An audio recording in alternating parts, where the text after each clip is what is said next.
दूसरे का पहला प्रश्न देखिए, लिखा है निम्नलिखित में से कौन कौन समांतर श्रेणी में है, ये बताना हमको। और यदि कोई समांतर श्रेणी में है तो इसका सार्वधातुक ज्ञात कीजिए और इसके 3 और पद लिखिए।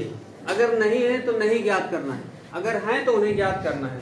तो यहाँ पर आप चेक करिए पहले तो A1 बराबर कितना है 2, A2 बराबर कितना है 4, A3 बराबर कितना है 8। इतना काम कर लेंगे, ठीक है। अब हम निकालेंगे, इसलिए A2 माइनस A1 निकाल लीजिए। 4 माइनस 2, 4 में से 2 गया 2। अब निकालेंगे A3 माइनस A2। A3 है कितना 8 माइनस 4 बराबर 4। क्या दोनों बराबर हैं? तो यह श्रेणी समांतर श्रेणी में नहीं है। यहाँ पर लिखेंगे चूंकि A2 माइनस A1 बराबर नहीं है A3 माइनस A2 के, इसलिए दी गई श्रेणी AP में नहीं है, AP में नहीं है, ऐसा लिख देंगे। और आगे क्या पूछ रहा है, इसके 3 पद, तो 3 पद हम लोग नहीं ज्ञात कर सकते, जो होगा उसी के ज्ञात कर सकते हैं, ठीक। अब दूसरा भाग इसका देखिए, दूसरा लिखा है माइनस का 10, माइनस का 6, माइनस का 2, फिर 2 डॉट डॉट डॉट, ऐसे श्रेणी है, समझ रहे हैं?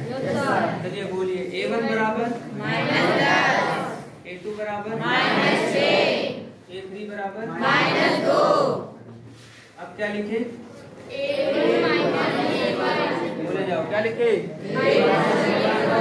A2 माइनस A1, तो लिखेंगे माइनस का 6 और माइनस का 10, ये हो जाएगा माइनस का 6 प्लस का 10, तो प्लस का बचेगा 4। उसके बाद लिखेंगे A3 माइनस A2, A3 का मान कितना है माइनस माइनस का 6 है ना, ये हो जाएगा माइनस का 2 प्लस का 6 बराबर 4। इसमें सार्वधातुक क्या आ रहा है? समान आ रहा है, समझ रहे हैं? इसमें सार्वधातुक आ रहा है आपका समान, लिख देंगे यहाँ पर क्योंकि A2 माइनस A1 बराबर A3 माइनस A2, इसलिए दी गई श्रेणी इसमें है AP में है, ठीक है।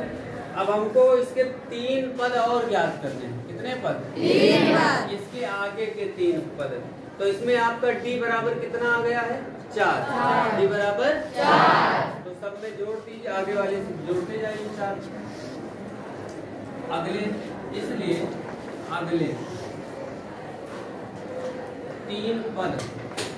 3 पद बराबर 2 में 4 जोड़ो 6, 6 में 4 जोड़ो 10, 10 में 4 जोड़ो 3 ही याद करना, समझ गए?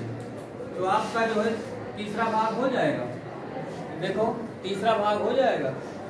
3, 4, 5 जितने भी हैं आपको इसी तरह करना है।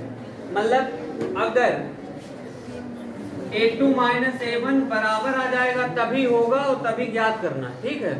अगर नहीं आया तो फिर नहीं है AP में, फिर हमको ज्ञात भी नहीं करना, समझ गए? तो ये कर लीजिएगा, ठीक है, इसको नोट कर लीजिए।